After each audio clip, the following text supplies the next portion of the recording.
lot, and I think it'll be a fun reign. And the field is wide open for who can defeat him, right? Because the roster's so stacked, and it could be a baby face, it could be a heel.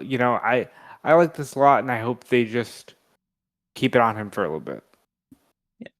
Yeah, I mean, he's already come out on like Collision, and he's challenged Daniel Garcia to a match for the title at some point, so we know that'll be happening.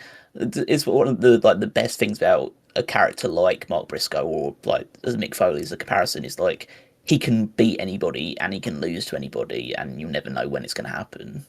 One way or the other, because like it just feels like, oh, he's going to have a match with Daniel Garcia. He's probably not going to lose that match, but he could, because that's the kind of the charm of Mark Briscoe, is that he can lose to anybody and just keep going.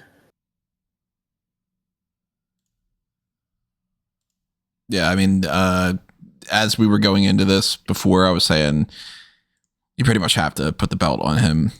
Just the way that you've set it up, you kind of have to. And I wasn't really into the idea of Fletcher losing the title, but at least it's to somebody like Briscoe, where he's over with the crowd. He's at that like upper mid card type status. Like, I don't think at any point in time anybody's really looking at Briscoe as necessarily being the next world champion, but there is a difference between upper mid card and the mid card and main event. Like, that's kind of the whole point of that little mid tier going on like that. And he's exactly the type of guy that could fit into that role. So whether he loses the TNT title to a main event guy like a Jon Moxley who needs something to do, okay, well, that makes sense if he beats Briscoe. And then if it's some upstart kind of person, he drops the belt to a I don't know who would be a good example for that, like a Speedball Hook. or something, or Hook. Yeah, then it's like, okay, well then, okay, that person just leveled up. Like, yeah, that's what those kind of championship reigns should be.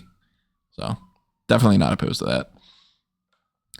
The $1 million trios match ends with the whole Young Bucks making amends and everything.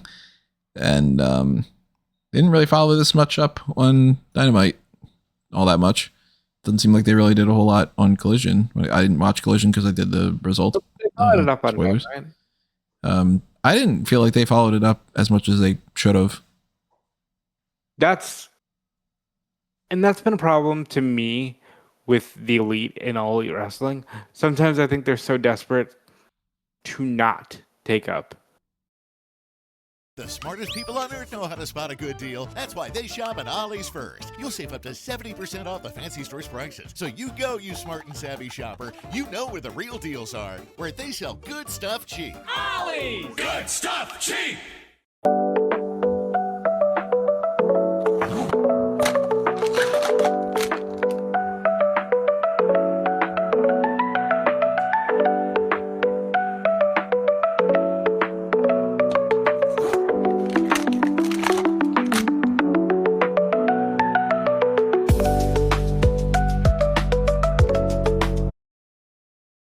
Take up a lot of room, whereas I think they forget this is all Elite Wrestling and the people really just want to see you, especially when you're all together like this. But they did establish that, Kenny Omega says, I've been a jerk before, so I can forgive them. They were already in his locker room, continuing to make amends. So I like it. I'm glad that they're back together.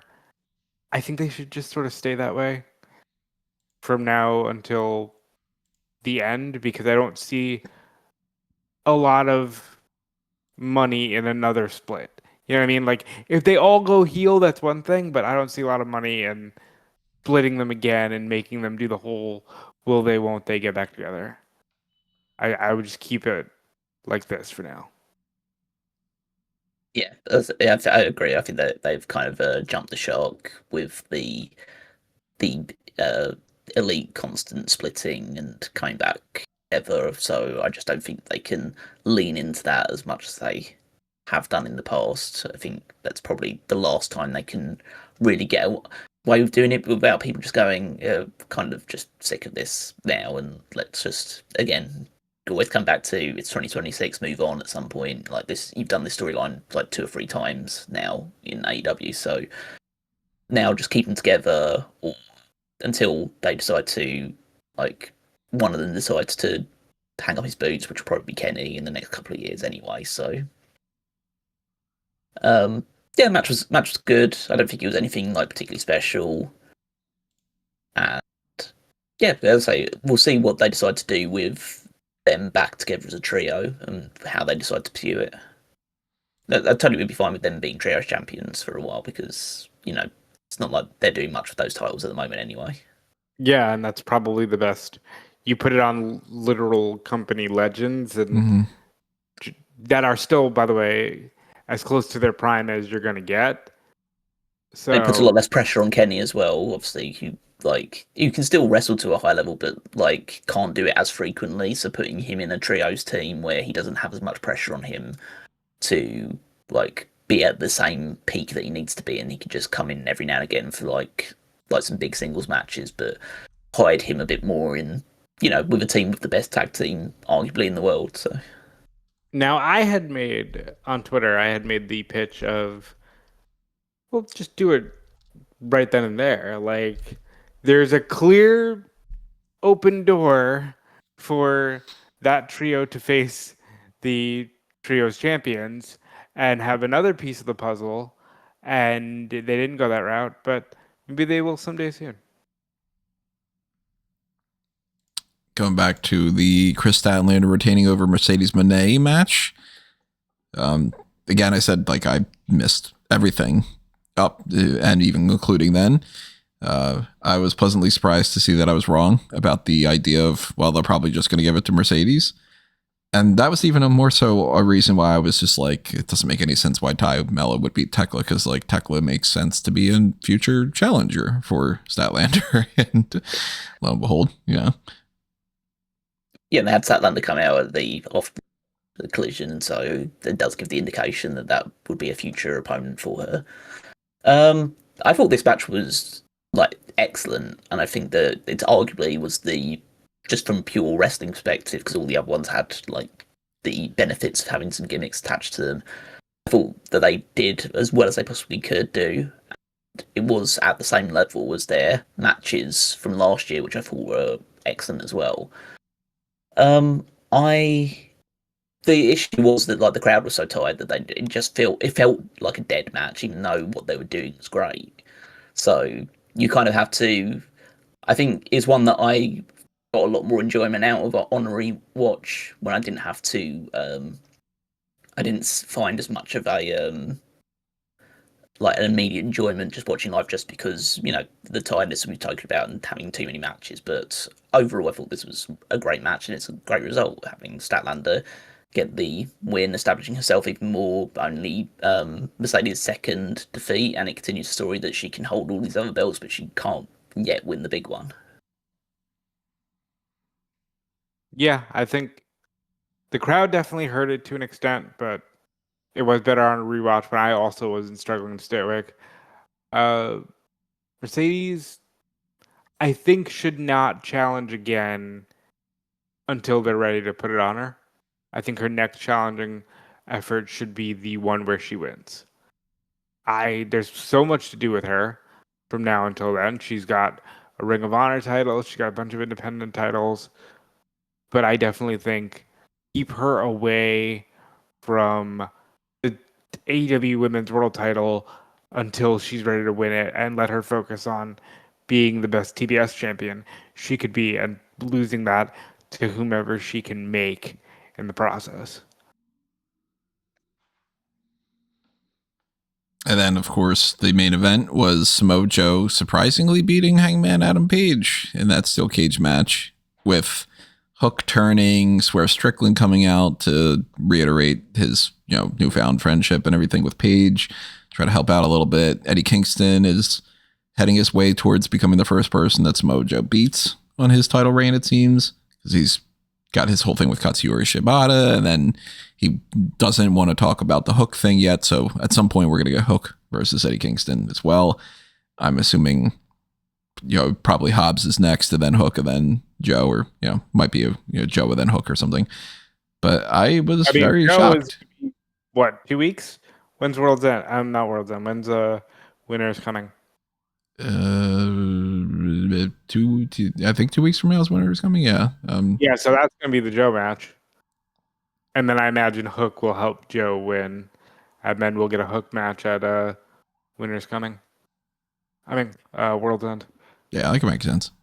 Let's talk about this Hangman losing the title thing. Yeah, because wow, was there discourse, folks?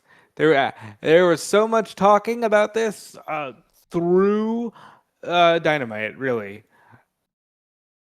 Solar energy projects can be a great asset for rural communities. We're Amanda and Brady. We live in Hillsboro, Ohio, and we're the owners of Ohio Solar Grazing. I grew up on this farm in Hillsboro. My grandparents moved here in the 90s. Really, I didn't hate this. I'll say right off the bat, like, yes, it was shocking. No, Joe's not the person I would have had beat Hangman, but I'm not a hypocrite. And I come on this podcast every week and bitch and complain for more sudden title changes and less predictability, and they gave me that in spades here. So I was super cool with Joe winning the title. I think that's awesome. I'm a little weirded out by the fact that, like, Swerve comes back and he's just sort of like reluctant besties or like cool badass friends with Hangman. I think it works. I'm imagining we're probably getting a 3-way at World's End, but I thought it was cool. I think it's totally fine that Hangman lost. I think modern wrestling fans struggle with the concept of the money's in the chase, and the guy makes the championship, but he doesn't always have to be the champ. Like, Hangman here is in the same position as Stone Cold in 98 or Sting in 98, where, like, they didn't hold these belts for a long time, but they did. When they win the belts, it's always a big moment. And I think if you ask the average person who doesn't know their beat for beat wrestling history, their image of Stone Cold as champion is just he wins the belt and then it's some kind of smushed together version of all of his reigns. Mm-hmm. You know what I mean? And I think, like, that's where we're at with Hangman, where yes, it sucks. And I know he beat the Death Riders and it feels like he wasn't the super focal point of the company during his reign as champion. But in reality, it's okay to have short-term reigns, and people will always feel like Hangman is the man when he has the belt, and whether he has the belt or not. And I just look at him more like Steve Austin. And I don't think that that's ever a bad comparison when you're talking about the career that Steve Austin had. So I had issues with this main event, but not for the reasons that a lot of people had an issue with the main event, which is, as Rob pointed out, the Hangman losing the title. I don't have an issue with that really at all, because as I say, we get too bogged down and it's become too much of a commonplace in all companies where, like, someone wins a world title and then they have to have a 6-month, 8-month reign with the title for it to feel like, oh, then that's a good title reign. It's like, well, look at, like, Tiffany Stratton held the title for as long as she did. What the fuck did she do with it? It's like, you have to go with, like, the quality of the reign. I think the quality of the reign was good for this one. I think that, like, you have that huge moment of him taking the title from the Death Riders and bringing it back, and then he had a really good outings with, like, Moxley to defend the title again, and then with, like, Fletcher and helping, like, elevate Fletcher a little bit more with that match as well. So I think, like, the overall reign was good, and they've set things up now where he's still pursuing the title, and he's also got and Swerve is back as well, and he's also pursuing the title. So I don't know whether they're allied or whether it's just a case of they're both after the same goal, and they know that there's 4 other guys on the other side of it, so they might as well work together to make sure that they're not, like, overrun by the members of the Ops. And so, but they both just want to be the champion. And it sets up the possibility of just doing, because Tony Khan does like to bring back like matches that have happened in the past every now and again, and so they did do a triple threat match when Joe was champion the first time, so they could do that again. But the issues I have with the match were, first of all, interference in a steel cage match, which sucks. It defeats the purpose. Yeah, it's Yeah, just like me it's too. it's one of the worst tropes in professional wrestling that where the steel cage match, regardless of who it is, like if you are going to do a steel cage match, you need to honor the. That'd be one of the main things if I ran a promotion. It's like if you're doing a steel cage match, you honor the fact that the steel cage match. Maybe you do it once every 5 years. You have some sort of interference because then it feels special. But if every single steel cage match ends in some kind of interference or getting in the cage, I just ask a question like, why do cages have like doors? Yeah. They don't need to have doors. You just lower the cage and then why do they not have roofs? No one's trying. The idea is no, especially in like AEW ones where like obviously in WWE you have some cage matches that are escape rules, so that's fine. But like AEW, they've never done an escape rules cage match, so it's like. Hello, I'd Just 1 second. I'll be right back. No, no. The health inspector's here. Oh, Health inspector's here. oh, get rid of these towels. Hey! Labels on everything. Throw out that risotto. A6 the risotto! Health inspector. Oh, Okay, sorry about that. Terry will be right with you. no, I'm not the health inspector anymore. I quit that. I'm just looking for a table for dinner. Oh, so you're not here to do an inspection? Nope, I work in tech now. I'm not the bad guy anymore. Tech? That's so cool. Is that a lot of school? No, that's the thing. You don't have to do a 4-year university. I did the Tripleton boot camp. Hi, come on in. Have a look around. We're an open book. He's not the health inspector anymore. He works in tech. Huh? Yeah, Tripleton Boot Camp. It's all online, flexible format. They have a free career consultation too, and my salary is way better. Oh, wow. And they have a money-back guarantee if you don't get a job within 6 months. You sure this ain't a trap? You're doing like an undercover inspection thing? Why? Should I be worried? Nope, we're all up to code here. Don't let him anywhere near the server fridge.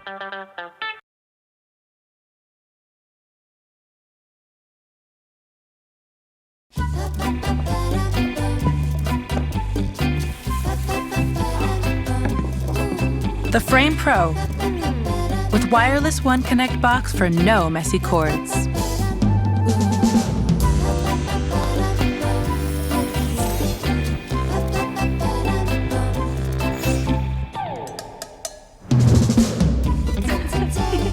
Even smarter with Smart Things and Galaxy AI.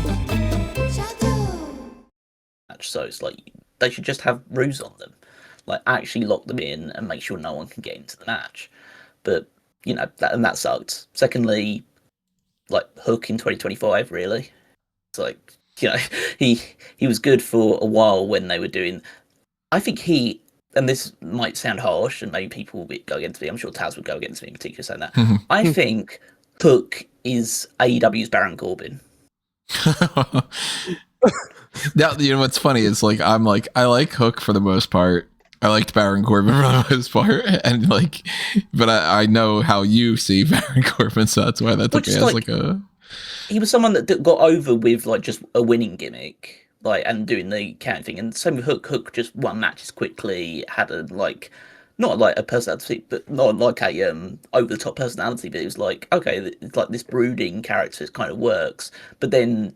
As soon as you started to expose him to more and more stuff and had to have actual feuds and stories, he just felt, this guy's pretty blah, really. He's pretty bland.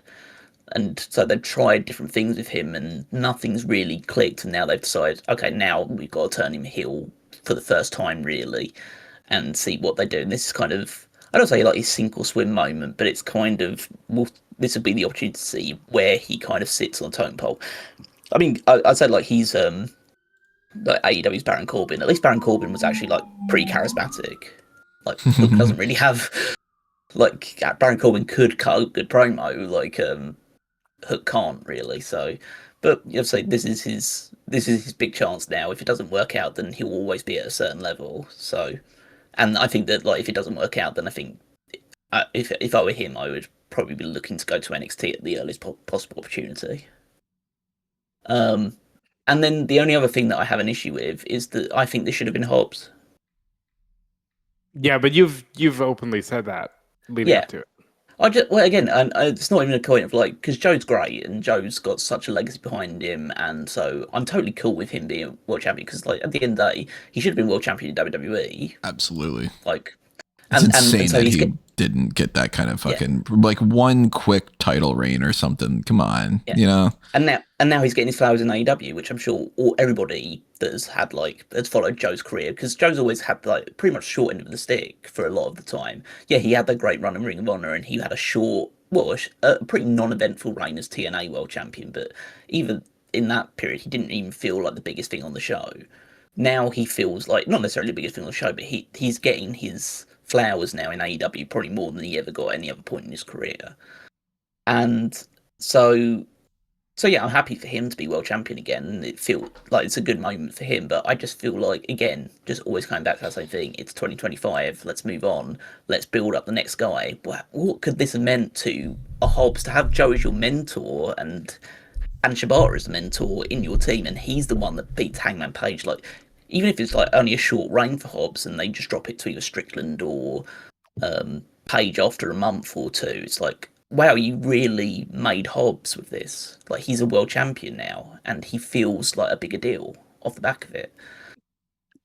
So yeah, those are my issues. The issues were the finish being like this hackneyed steel cage interference ending, like Hook's like major role in it, and also the fact that they're telling the storyline where he was always part of the ops, but yet, you know, they had that 6-man tag where he was fighting the ops, and that's always stupid when they do that stuff as well. It's like, it just doesn't make any sense. And also, they did try to logic their way out of that and admit that's why Hook immediately tapped out to Joe during the 4-way No More Contenders match, because that was like a plan to get Joe back in there. Right. So they didn't decide to put him in a submission hold like 2 minutes into the match to end it quickly rather than just have it going on. There's logic to committing crimes. I'm still waiting for them to say that Trick Williams is the leader of Dark State, because they are going out of their fucking way to constantly have that motherfucker in some situation where he fights them, but he doesn't want to fight them. Doing that? Really? They're still teasing that every once in a while. Yep. God. And it's like, oh my gosh, shit or get off the pot. This dude's going to be out of NXT and you're going to still not, you know. We'll talk about NXT in a bit, but so that's kind of my issue. I agree about the Hobbs thing. Like, as much as I love Samoa Joe as somebody who, like, yeah, I wish he would have been in WWE sooner. I wish he would have been a champion in WWE. He definitely deserves more credit across the board. And I like, to a certain extent, that there's a surprise here, because sometimes it is kind of cool to just be like, oh shit, okay, well, I don't know where they're going now, and now it's kind of interesting.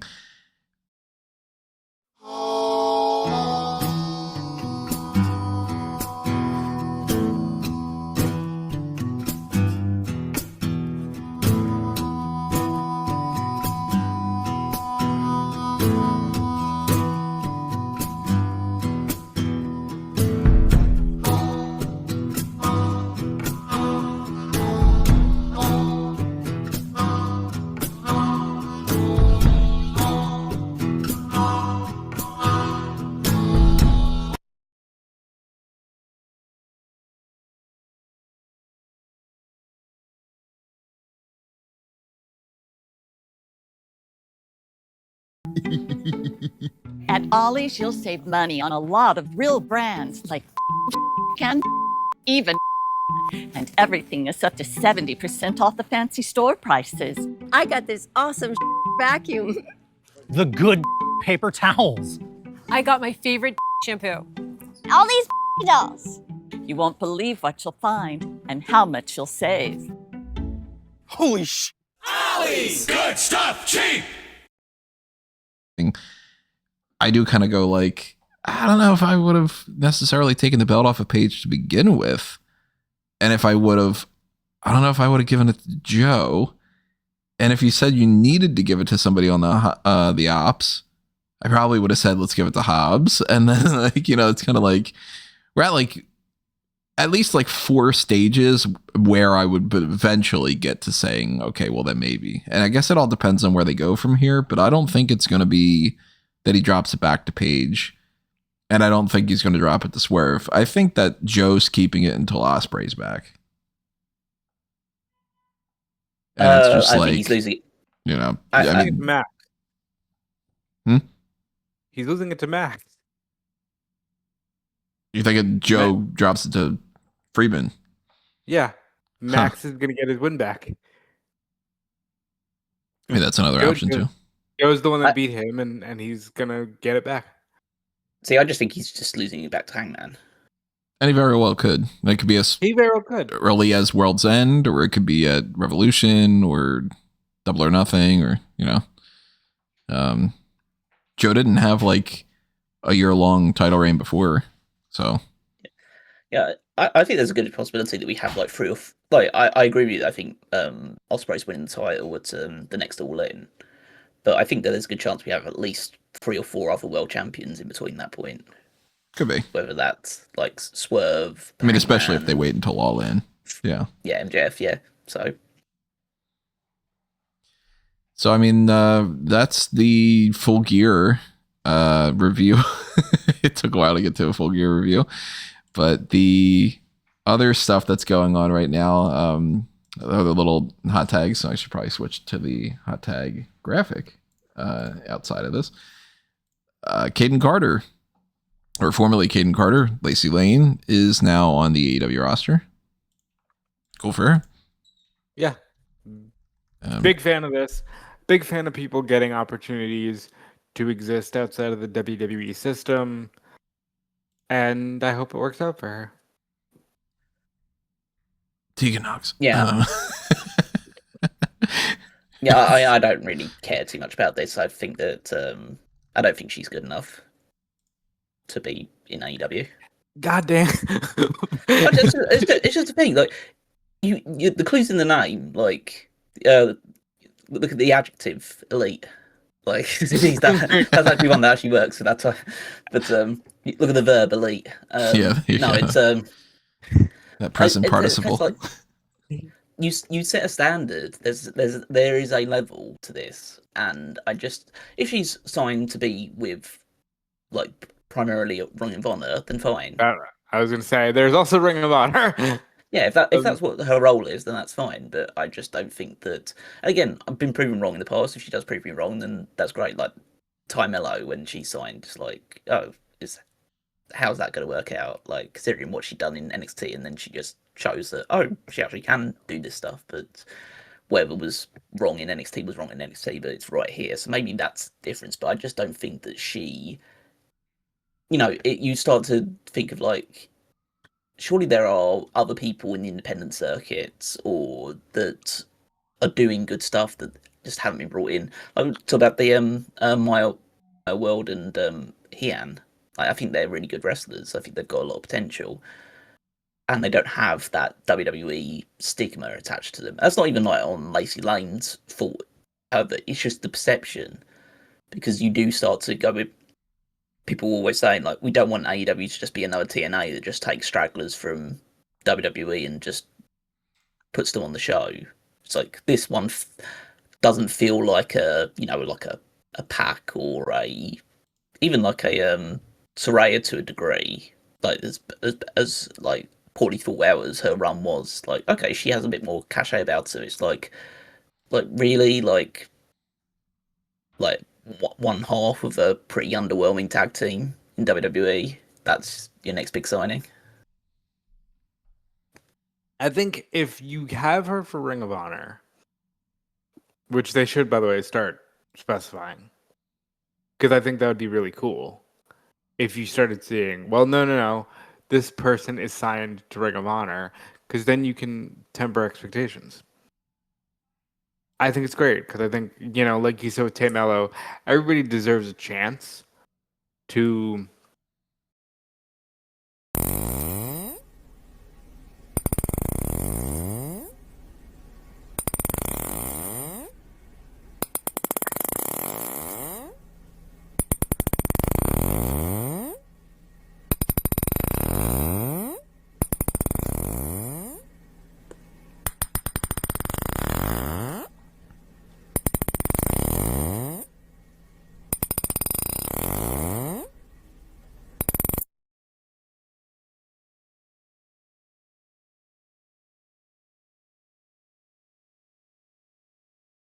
Before you head out for a long day, take some time to stop and smell the pancakes.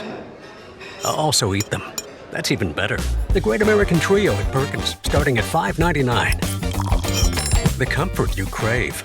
You know, make a name for themselves outside of whatever they were given in WWE.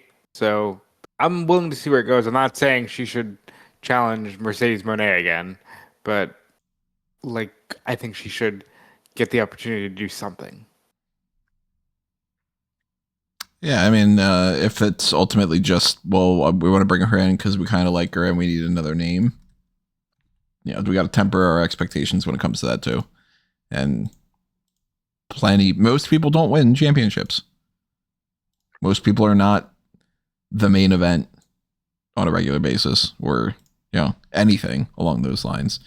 So if she gets to a chance where she does something like that, awesome. If she doesn't, I don't think that that's worth being like, okay, well, we signed her with the idea that she was going to be the next big thing or something either. Sometimes you bring people in knowing that they've got a ceiling. And, yeah, she makes consistent money and stuff. Good for her. Any other AEW topics before we switch to WWE? At least as far as I can remember, I don't think there's not really. else. We obviously we've covered what's happened in the Continental Classic so far. Yeah, said all the other kind of the big results. I don't think there was any other like big matches on the show. Just one thing about this full gear. Swerve looks really big. Yeah, he got really big, huh? He got really big. He took some time away to get really big. Yeah, like he looks like I would say twice the size he used to do, but his arms do look close to twice the size, though. I mean, it looks like he's wearing two more skins of Swerve on top of him. Yeah. Swole Strickland? Is that gonna be? I wouldn't be surprised if there's Swole Strickland merchandise. I wouldn't be surprised if it's harder for him to swerve when he drives now because he probably can't move as the arms don't stretch the same way. Yeah. I think that's why he's teaming with Hangman, because Hangman's starting to drink again, and somebody's got to swerve when they drive. Oh, but that's as well. He's got new entrance music. Yeah, he's not doing the Nana dance entrance music anymore. Well, Nana's still doing the dance, but they're doing it to a different theme. So it's not as good though. No, I think it takes them getting used to. I don't think it's one of those ones like Mina Shirakawa where they're just going to throw it out after 1 week. I think people will get used to it. It's just going to take a bit of time. I think Swerve has more so stroke. iconic. I think Swerve has more stroke. If he wants to keep his new theme because he put work into it, he's going to keep it. So he's not becoming Swole Strickland. He's becoming Swerve Strokeland. I think if any two people on the roster have plenty of stroke, it would be Mina Shirakawa and Tony Storm. What about Tony Storm? Yeah. What about Jeff Jarrett? Jeff Jarrett does have a good pair deal with Eventually, this is going to turn into a really dark joke. So I think. Oh yeah, I was immediately playing Ric Flair in my head, but like we're going to carry on with this. Jesus. There you go. Right. All right. Somebody was going to have to jump on that grenade. So let's go back and talk about some of the other WWE related things. We don't really need to talk about some of these things because some of it is like spoiler stuff and whatever, but we got Monday Night Raw going back to, and you know, some of that we already talked about on the predictions for Survivor Series and everything. But the Last Time Is Now tournament had 2 matches. Gunther defeated Carmelo Hayes. And then later on, Solo Sikoa was up against Penta. And Penta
did